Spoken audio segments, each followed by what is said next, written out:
दोस्तों, माई steno warriors YouTube channel में आप सभी का स्वागत है। अगर आप चैनल पर नए हैं तो चैनल को सब्सक्राइब करें और बेल आइकन को ज़रूर दबाएं। डिक्टेशन स्टार्ट होगी 5 सेकंड बाद। स्टार्ट। अध्यक्ष महोदय, मैं कहना चाहता हूँ कि हर आदमी को यह अधिकार है कि जिसको वह चाहे डाक द्वारा मत भेज सके। ऐसा तो नहीं है कि सभी मत किसी एक अधिकारी के सामने ही इकट्ठा करके भेजे जाते हैं। जहाँ तक इस बिल का संबंध है वह ठीक है, वह प्रारंभ में ही आना चाहिए था और मैं इसका समर्थन करता हूँ।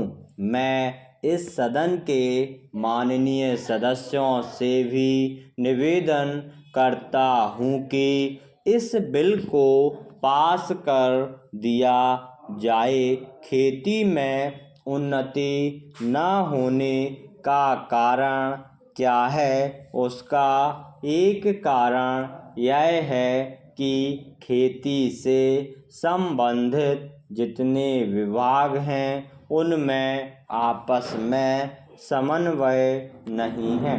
खेती के लिए अच्छी खाद की आवश्यकता है, पानी की आवश्यकता है, औजारों की आवश्यकता है और धन की आवश्यकता है। इन सारी चीज़ों के लिए अलग अलग विभाग हैं। मालूम ऐसा पड़ता है कि उनका आपस में कोई संबंध नहीं है। वे आपस में मिलकर कोई योजना नहीं बनाते जिससे खेती की आवश्यकताएं पूरी होती। इसलिए जब तक उनमें आपस में तालमेल नहीं होगा तब तक खेती की उन्नति नहीं हो सकती है। दूसरा कारण यह है कि योजना की बिल्कुल कमी है।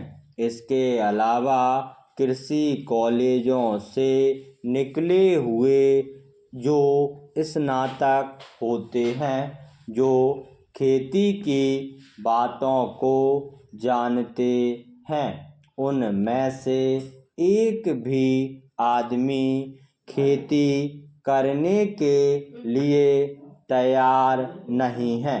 सभी प्रोफेसर बनने के लिए तैयार हैं, खेती के लिए कोई भी तैयार नहीं है।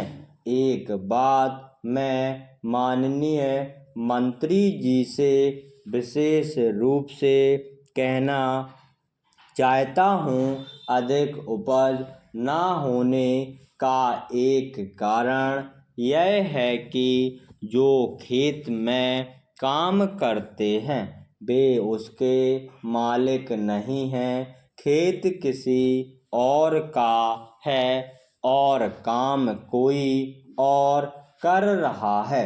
इसलिए मेरा कहना यह है कि किसानों में जब तक यह भावना पैदा नहीं होगी कि यह मेरी भूमि है, तब तक अधिक उपज नहीं हो सकती है।